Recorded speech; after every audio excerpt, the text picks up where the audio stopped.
Hello everyone, welcome back to our channel MSB trades. Friends, ఇవాళ నేను 3 trades provide చేశాను. 2 profit booking అయ్యాయి. ఒకటి హోల్డింగ్‌లో ఉంది. ఆ హోల్డింగ్‌లో ఎందుకుందో అది మండే, ట్యూస్‌డే దాని రిజల్ట్ అనేది మీ ముందు నేను పెడతాను. ఇవాళ నేను దాని గురించి మాట్లాడాను. ఫస్ట్ మనం ప్రాఫిట్ బుకింగ్ అయిన దాని గురించి మాట్లాడదాము. అండ్ ఆ పొజిషన్ ఎందుకు హోల్డ్ ఉందో దాని రీజన్ చెప్తాను. తర్వాత మండే లేకపోతే ట్యూస్‌డే వీడియోలో దాని ఎక్స్‌ప్లనేషన్ కూడా మీకు ఇస్తాను. లైక్ ప్రీవియస్ కూడా ఇలాగే చేసి ఇచ్చాను. ఇప్పుడు కూడా ఇలాగే చేసి మీకు చెప్తాను. ఓకే. లేకపోతే చాలా మంది ఎక్సైట్మెంట్ లో ఉంటారు. చాలా మంది ఇప్పుడు నేను ట్రేడ్ ఇచ్చినట్లు అవుతుంది దాని గురించి మాట్లాడితే. ఇప్పుడు నేను ఇండైరెక్ట్ గా మీకు ట్రేడ్ ఇచ్చి ట్రేడ్ చేయమన్నట్టు అవుతుంది కాబట్టి దాని గురించి నేను మాట్లాడాను. Okay. But A side hold చేస్తున్నానో అదొకటి చెప్తాను నేను. ఓకే. ఇప్పుడు నా వాట్సాప్ లో లాస్ రికవరీ గ్రూప్ ఉంది, మీ అందరికి తెలిసిందే. దాని లోపల ట్రేడ్ ఇచ్చాను నేను. 390 టు 440 50 పాయింట్స్ ప్రాఫిట్ బుకింగ్ అనేది ఇవాళ జరిగింది. ఓకే. అండ్ మన టెలిగ్రామ్ లో ఇది యాక్చువల్ గా సెకండ్ ట్రేడ్. ఫస్ట్ ట్రేడ్ అనేది విత్ యావరేజ్ హోల్డ్ ఉంది. ఓకే.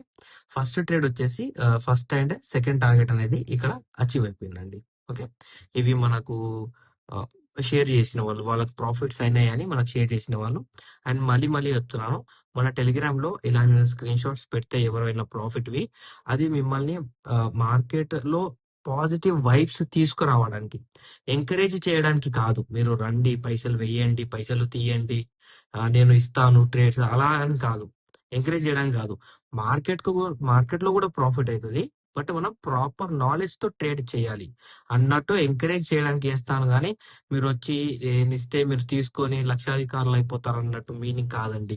ఓకేనా? అంటే ఎవరిని ఎంకరేజ్ చేయను నేను. బట్ మార్కెట్ లో లెర్నింగ్ ఉంటే, మార్కెట్ కాన్సెప్ట్ మీ దగ్గర ఉంటే మనం ఏమైనా చేయొచ్చండి. ఓకే. ఇవాళ నేను టెలిగ్రామ్ గ్రూప్ లో అప్డేట్ కూడా చేశాను. మన పర్సనల్ గ్రూప్ లో ఏమని అప్డేట్ చేశాను అంటే, మార్కెట్ లో నియరెస్ట్ బ్రేక్ డౌన్ పాయింట్స్ ఉన్నాయి. అండ్ సెకండ్ వచ్చేసి ఇండైరెక్ట్ బ్రేక్అవుట్ పాయింట్ ఉంది. మార్కెట్ ఇక్కడికి వెళ్ళి పైకి వెళ్ళదు, ఇక్కడికి వెళ్ళి ఫాల్ అవ్వాల్సిందే అని చెప్పాను. ఆ ఇండైరెక్ట్ బ్రేక్అవుట్ పాయింట్ వచ్చేసి మార్కెట్ లో ఇక్కడ. ఓకే. ఇప్పుడు మీకు ఇండైరెక్ట్ బ్రేక్అవుట్ గురించి తెలియకపోతే, ఇండైరెక్ట్ బ్రేక్అవుట్ అనాలిసిస్ పీడిఎఫ్ అనేది నా దగ్గర ఉంది. నేనే ప్రిపేర్ చేశాను, ఎక్కడికి వెళ్ళి కాపీ చేసింది కాదండి. నా 12 years ఎక్స్పీరియన్స్ లో నేను మార్కెట్ ని అబ్జర్వ్ చేసి ప్రిపేర్ చేసిన నా ఓన్ పీడిఎఫ్. ఇది ఎక్కడికి వెళ్ళి కాపీ చేయలేదు నేను. మీరు నేను నా పీడిఎఫ్ అనేది మీకు ఎక్కడ గూగుల్లో కూడా దొరకదండి. Upper trend line, lower trend line అంటే కామన్, అది ఎక్కడైనా దొరుకుతాయి. కానీ దాన్ని మార్క్ ఎలా చేయాలో కూడా అది చూసింది నేను ప్రాపర్ గా చేసి పెట్టాను. అప్పర్ ట్రెండ్ లైన్ వేరే, లోవర్ ట్రెండ్ లైన్ వేరే. But indirect breakouts, break down identification చేసింది మాత్రం నేను నా ఓన్ గా మన ఎక్స్పీరియన్స్ తో ఐడెంటిఫికేషన్ చేసి ఎలా బ్రేక్ అవుతుంది, ఎలా ట్రేడ్స్ తీసుకున్నట్టుగా నేనే చెప్పాను. ఆర్డర్ బ్లాక్ అనేది కామన్ థింగ్ అండి. ఆర్డర్ బ్లాక్ అనేది మార్కెట్ లో గూగుల్ ఎక్కడైనా దొరుకుతుంది. ఓకే. బట్ అది ఎలా మార్క్ చేయాలో కూడా నేను నేర్పించాను, బట్ నేను చేయలేదు అది. ఓకే. ఆర్డర్ బ్లాక్ అనేది common in market.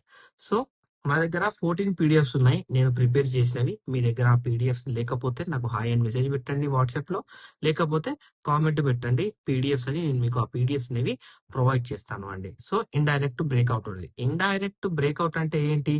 Indirect breakout అంటే మార్కెట్ లో ఒక్కసారి ఆ బ్రేక్అవుట్ పాయింట్ అనేది బ్రేక్ అవుతే, మళ్ళీ ఆ పాయింట్ దగ్గర రీచ్ అవుతే మార్కెట్ అక్కడికి వెళ్ళే ఫాలో అవ్వాలి. సో నేనేం చేశాను అంటే, market morning first half trade లో ఈ థర్డ్ క్యాండిల్ ఉంది కదా, బ్రేక్ డౌన్ పాయింట్ దగ్గర లెవెల్ బ్రేక్ చెయ్యంగానే, రిజెక్ట్ అవ్వగానే నేను పుట్ సైడ్ ట్రేడ్ ఇచ్చాను. అది కొంచెం మీదికి వెళ్ళింది. సో నేనేం చేశాను అంటే యావరేజ్ ఇచ్చాను. బట్ యావరేజ్ అనేది జరగలేదు. జరగక మళ్ళీ కాస్ట్ టు కాస్ట్ వచ్చింది. బట్ నేను కాస్ట్ టు కాస్ట్ దగ్గర కూడా ఎగ్జిట్ చేపియలేదు. ఎందుకంటే మార్కెట్ ట్రెండ్ కంటిన్యూ చేయాలి అంటే, ఒక్కటి ఇక్కడికైనా రావాలి. ఫస్ట్ క్యాండిల్ బ్రేక్ అయింది కాబట్టి రీటెస్ట్ రివర్సల్ దగ్గర అయినా రావాలి. సో ఇక్కడ రీటెస్ట్ రివర్సల్ దగ్గరికి రావాలి అంటే మార్కెట్ ఎక్కడ వరకు ఉండాలి? 59,796. మన ఆ ట్రేడ్ పొజిషన్ వచ్చేసి 59,900 పి. ఓకే. సో ఇక్కడ వరకు రాలేదు. దాని తర్వాత ఏమైంది? చలో ఇక్కడ వరకు రాలేదు. ట్రెండ్ కంటిన్యూ అవ్వాలి అంటే ఏం కావాలి? ఎఫ్ఈజీ బ్రేక్అవుట్ కావాలి. FEG breakout. ట్రెండ్ కంటిన్యూ కావాలి అంటే ఎఫ్ఈజీ బ్రేక్అవుట్ ఇలా 3 గ్రీన్ క్యాండిల్స్ ఫామ్ అయిన తర్వాత దాని మధ్యలో లెవెల్లో వచ్చి మళ్ళీ బ్రేక్అవుట్ ఇవ్వాలి. ఎలా? ఈ పాయింట్ ఉంది కదా, ఈ పాయింట్ దగ్గరికి రావాలి. వచ్చిందా? రాలేదు. దాని తర్వాత సెకండ్ ఎఫ్ఈజీ బ్రేక్అవుట్ పాయింట్ ఉంది. ఇక్కడికెళ్ళి ఇది సపోర్ట్ పట్టింది. ఆర్డర్ బ్లాక్ ఇచ్చి పైకి వెళ్ళి యావరేజ్ ఇచ్చింది. నేను ఇక్కడ ఎగ్జిట్ చేయించలేదు. ఎందుకు చేయించలేదు అంటే బికాస్ మార్కెట్ లో పొజిషన్ అనేది బ్రేక్ డౌన్ ఆర్డర్ బ్లాక్ ఉండగా మార్కెట్ పైకి వెళ్ళొద్దు. వెళ్ళింది అంటే మీరు ఇక్కడ క్యాండిల్స్ చూడండి. Complete improper candles.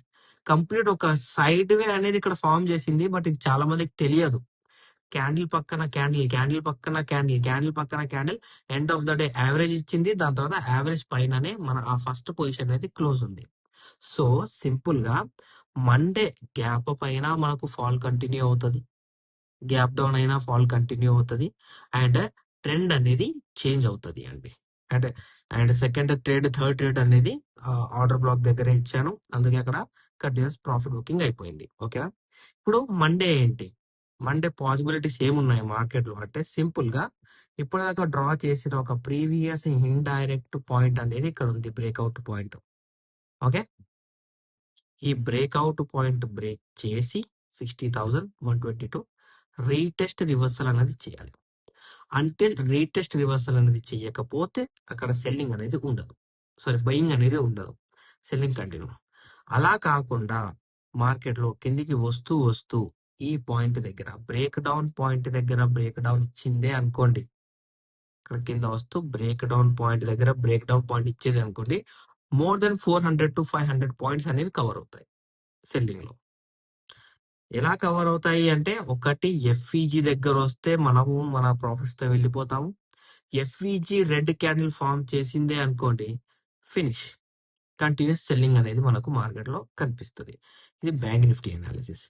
నిఫ్టీలో కనుక మనం చూసుకున్నట్లయితే నిఫ్టీలో ఒక చిన్న ఇక్కడ ఇవాళ మార్కెట్ మిస్టేక్ చేసింది. ఆ మిస్టేక్ ఏంటి అంటే 2 బ్రేక్ డౌన్ పాయింట్స్ ఇచ్చింది ఇండైరెక్ట్. ఇక్కడ ఒకటి ఇచ్చిందా, కరెక్ట్ మ్యాచ్ అవుతుంది. సెకండ్ వచ్చేసి ఇక్కడ ఒకటి ఇచ్చింది. ఇక్కడ మీరు అబ్జర్వ్ చేసుకుంటే ఎగ్జాక్ట్ పాయింట్, ఇక్కడ అబ్జర్వ్ చేసుకుంటే ఎగ్జాక్ట్ పాయింట్. అంటే ఇది స్ట్రాంగెస్ట్ సెల్లింగ్ ని కన్ఫర్మ్ చేస్తుంది. బట్ ఏంటి అంటే ఈ 2 పాయింట్స్ దగ్గర ఎక్కడ వచ్చి మార్కెట్ రిజెక్ట్ అయినా ఇక్కడ వచ్చి మనకు సెల్లింగ్.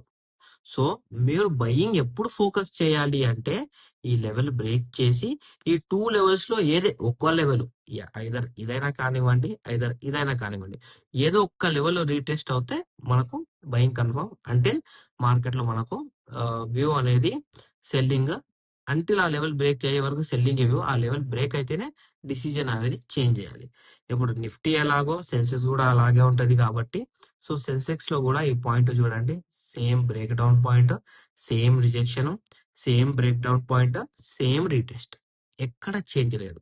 సో సెన్సెక్స్ లో నిఫ్టీలో బయింగ్ రావాలన్నా లెవెల్స్ మీకు ఆల్రెడీ పెట్టాను. ఇది సెన్సెక్స్ లెవెల్స్ 83,914, 83,762. ఈ 2 లెవెల్స్ బ్రేక్ అయితేనే బయింగ్, ఈ 2 లెవెల్స్ బ్రేక్ కాకపోతే సెల్లింగ్. అండ్ ఈ ఎందుకు ఇలా చెప్తున్నాను అంటే మీకు 1 2 ఇగోండి ఇక్కడ ఉంది. ఇండైరెక్ట్ బ్రేక్అవుట్ ఫెయిల్ అవుతే ఎలా ఉంటది, ఇండైరెక్ట్ బ్రేక్ డౌన్ ఫెయిల్ అవుతే ఎలా ఉంటది. ఇప్పుడు మనము ఇండైరెక్ట్ బ్రేక్ డౌన్ పాయింట్ దగ్గర ఉన్నాం. బ్రేక్ డౌన్ బ్రేక్ అయ్యి ఇక్కడ ఫెయిల్ అయింది, కిందికి వచ్చి సేమ్ టు సేమ్ ఇదే సబ్జెక్ట్. అంటే దీని గురించి నేను season 1, season 2, season 3, season 4, season 5 వరకు ప్రతి ఒక్క వీడియో పాయింట్ టు పాయింట్ అనేది మన యూట్యూబ్ ఛానల్ అప్లోడ్ చేసి పెట్టాను. ప్రతి ఒక్క వీడియో మీరు చూడాల్సిందే. ఇప్పుడు ఇది కూడా సేమ్, ఇది కిందికి వచ్చింది, పైకి వెళ్ళింది, ఫెయిల్ అయ్యింది. ఫెయిల్ అయింది కాబట్టి రీటెస్ట్ రివర్సలే జరగాలి. సో నేను ఇక్కడ పాయింట్ ఏం చెప్పబోతున్నాను అంటే సెన్సెక్స్ లో 83,914 బ్రేక్ అవుతేనే రీటెస్ట్ అవుతేనే బై, బ్యాంక్ నిఫ్టీలో 60,122 మీద బ్రేక్ అయితేనే బై, నిఫ్టీలో 25,774 బ్రేక్ అయితేనే బై, అంటే వ్యూ అనేది సెట్టింగ్. ఓకేనా అండి? మీకు నా అనాలిసిస్ నచ్చినట్లయితే మన వీడియోని లైక్ చేయండి, షేర్ చేయండి, మన యూట్యూబ్ ఛానల్ ని సబ్స్క్రైబ్ చేసుకోండి. Thank you for watching my video.